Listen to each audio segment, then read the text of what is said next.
Italy visa নিয়ে 2026 সালের জুনে একদম সাম্প্রতিক এবং অত্যন্ত গুরুত্বপূর্ণ কিছু আপডেট এসেছে। ইউরোপীয় ইউনিয়নের ইইউ নতুন অভিবাসন নীতি এবং ঢাকা ইতালিয়ান দূতাবাসের সর্বশেষ ঘোষণা অনুযায়ী সামগ্রিক প্রক্রিয়ায় বড় ধরনের পরিবর্তন এসেছে।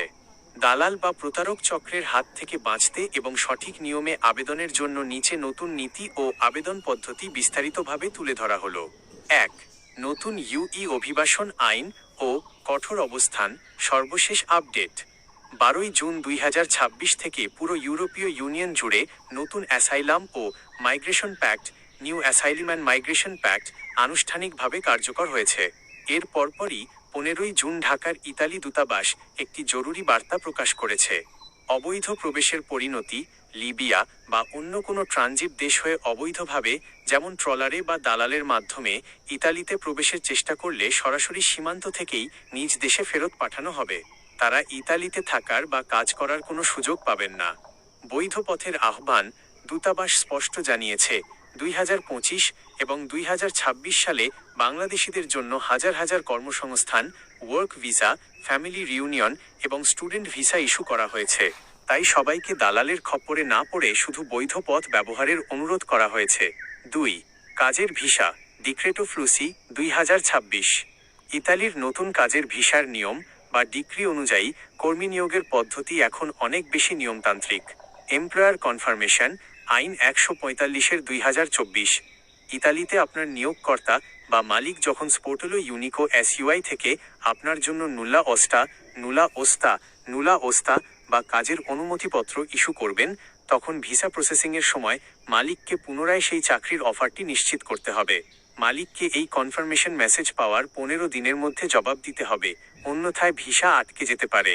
অনলাইন পোর্টাল নুলা ওস্তা প্রাপ্ত আবেদনকারীরা এখন সরাসরি ভিএফএস গ্লোবালের ডেডিকেটেড ওয়েবফর্ম পোর্টালের vfseu.miu.com এর লিঙ্ক মাধ্যমে তাদের আবেদন প্রক্রিয়া শুরু করতে পারছেন। 3. ফ্যামিলি রিউনিয়ন পারিবারিক ভিসা ও ট্যুরিস্ট ভিসা। পারিবারিক ভিসা বা ফ্যামিলি ভিসার জন্য অ্যাপয়েন্টমেন্টের জটিলতা কমাতে ভিএফএস গ্লোবাল নতুন নিয়ম করেছে। ওয়াক ইন সাবমিশন অ্যাপয়েন্টমেন্ট ছাড়া জমা, যাদের নুল্লা ওস্তায়ের মেয়াদ শেষ পর্যায়ে 30 দিনের কম ভ্যালিডিটি আছে, তারা ভিএফএস সেন্টারের নির্ধারিত দিনে, যেমন মাসের নির্দিষ্ট কিছু রবিবারে, সরাসরি কোনো অ্যাপয়েন্টমেন্ট ছাড়াই সরাসরি আবেদনপত্র জমা দিতে পারছেন। নুলা ওস্তার মেয়াদ সাধারণত ইস্যুর তারিখ থেকে 6 মাস ধরা হয়। ফ্রিকোয়েন্ট ট্রাভেলারদের জন্য সুখবর।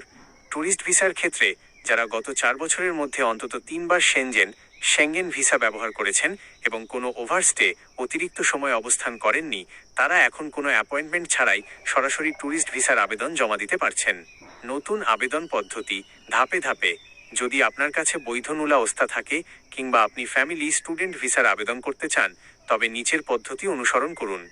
1. ভিসার ক্যাটাগরি ও ফর্ম ডাউনলোড। ধাপ 1। প্রথমে আপনার ভিসার ধরন দীর্ঘমেয়াদী ডি টাইপ বা স্বল্পমেয়াদী সি টাইপ নিশ্চিত করুন। ভিএফএস গ্লোবালের ওয়েবসাইট থেকে সঠিক ফর্মটি ডাউনলোড করে নির্ভুলভাবে পূরণ করুন ও প্রিন্ট নিন। 2. প্রয়োজনীয় কাগজপত্র গুছানো। ধাপ 2। চেকলিস্ট অনুযায়ী সমস্ত ডকুমেন্ট, মূল পাসপোর্ট, নুলা ওস্তা, ছবি, 6 মাসের ব্যাংক স্টেটমেন্ট, কাজের চুক্তিপত্র বা ফ্যামিলি রিলেশন সার্টিফিকেট প্রস্তুত করুন। কোনো কাগজ বাংলায় থাকলে তা ইতালিয়ান দূতাবাস অনুমোদিত সেন্টার থেকে অনুবাদ ট্রান্সলেশন করিয়ে নিতে হবে। 3. অ্যাপয়েন্টমেন্ট বুকিং বা পোর্টাল সাবমিশন। ধাপ 3। কাজের ভিসার জন্য ভিএফএস এর নির্দিষ্ট ওয়েবফর্ম পোর্টালে তথ্য সাবমিট করুন। ফ্যামিলি বা ট্যুরিস্ট ভিসার জন্য ভিএফএস পোর্টালে গিয়ে ফ্রি অ্যাপয়েন্টমেন্ট স্লট বুক করুন অথবা শর্ত মিললে ওয়াক ইন সুবিধা নিন। 4. ভিএফএস সেন্টারে ফাইল জমা ও ফি প্রদান। ধাপ 4। নির্ধারিত দিনে ঢাকার ভিএফএস গ্লোবাল সেন্টারে গিয়ে সশরীরে ফাইল জমা দিন, বায়োমেট্রিক আঙুলের ছাপ দিন এবং ক্যাশে ভিসা প্রসেসিং ফি ও অ্যাম্বাসি ফি প্রদান করুন।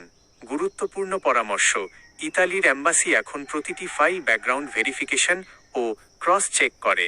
তাই ব্যাংকের ভুয়া স্টেটমেন্ট বা জাল নথিপত্র জমা দিলে ভিসা চিরতরে রিজেক্ট সহ আইনি ঝামেলা হতে পারে।